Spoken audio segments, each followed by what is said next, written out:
ওই চালটা ঠিক থাকতে হবে।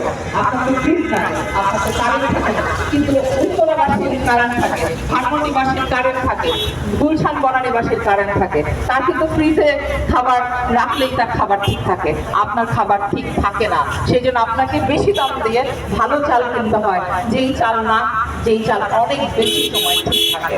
এবং এই যে আপনার গ্যাস থাকে না, এই যে আপনার পানি থাকে না, এই যে আপনাকে একটা ভয়াবহ জায়গায় জীবন কাটিয়ে দিতে হচ্ছে, যে আপনার গ্রামের পরিবেশের থেকে বহু গুণে খারাপ, কিসের আশায়?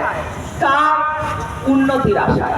এই যে আমরা শিল্পায়নের নামে, আমরা শহরায়নের নামে যা করেছি, তার প্রভাব আজকে আপনারা আমরা প্রত্যেকে একেবারে নিজের চামড়া দিয়ে দিচ্ছি।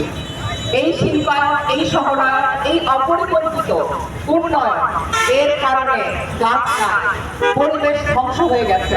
তার ফলশ্রুতিতেই তো এই গরম আমাদের সবার গায়ে এসে লাগছে। কিন্তু যে কথা মাহা বলেছে, সেই কথাটাই আমি ভাবতে এসেছি, যে আপনার গায়ে যত পরিমাণে গরম লাগছে, বড় লোক মালিকের গায়ে অত পরিমাণে গরম লাগছে না। কারণ তার বাড়িতে এসি আছে, গাড়িতে এসি আছে, যে শপিং মলে সে যায়, যেখানে সে সিনেমা দেখে, যেখানে সে নাটক দেখে, সবখানে এসি আছে। আপনার কোথাও এসি নাই, আপনার বিদ্যুৎই নাই।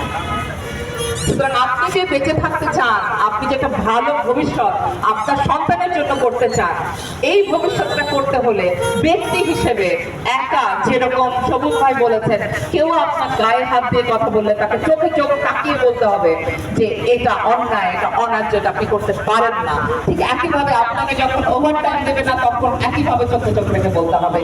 একই রকম ভাবে আপনাদেরকে সাংগঠনিক হতে হবে, আপনাদেরকে ঐক্যবদ্ধ হতে হবে।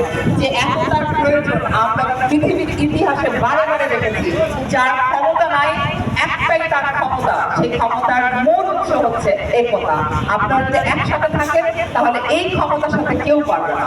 মানুষের ক্ষমতা, যে মানুষ সংগঠিত, যে মানুষ একতাবদ্ধ, যে মানুষ তাদের দাবিতে অটল, দাবির জন্য পিছপা হয় না, পিছিয়ে আসে না, দাবি নিয়ে সামনে যায়, সেই মানুষের সামনে কোনো ক্ষমতা কাজ করে না।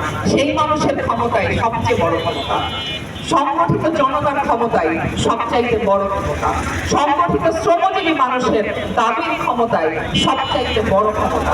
সেই ক্ষমতা আপনাদের কাছে আছে। আপনারা যদি সত্যি একটা ভালো ভবিষ্যৎ চান, যে ভবিষ্যৎটা আপনার সন্তানের জন্য ভালো, যে ভবিষ্যৎটা আপনার জন্য ভালো, আপনাদের বয়স, আপনাদের দিকে তাকেই বোঝা যায় যে আপনাদের বয়স অনেক কম, এবং এই কম বয়স মানে আপনাদের আজীবন সামনে আরো অনেক দূর পড়ে আছে। এই জীবনের সম্ভাবনা অনেক হতে পারে। সেই সম্ভাবনার জন্য আপনাদের সেই লড়াইটা কিন্তু করতে হবে, এবং সেই লড়াইটা আমি করে দিব না। আমি হচ্ছি একজন সুবিধাভোগী মানুষ। আপনাদের শ্রমে ঘামে নির্মিত এই বাংলাদেশে যে ব্যাটের কথা, যে ট্যাক্সের কথা মাহা বলে গেছে, সেই ব্যাটের টাকায় আমার বেতন হয়। আমি ঢাকা বিশ্ববিদ্যালয়ে শিক্ষকতা করি, তার আগে ঢাকা বিশ্ববিদ্যালয়ে পড়াশোনা করেছি। আমার ঢাকা বিশ্ববিদ্যালয়ের পড়ালেখার পেছনে যে খরচ সরকার করেছে, সেই খরচও আপনার এবং আপনার বাবা মার এবং তাদের বাবা মার ব্যাট ট্যাক্সের টাকা থেকেই এসেছে।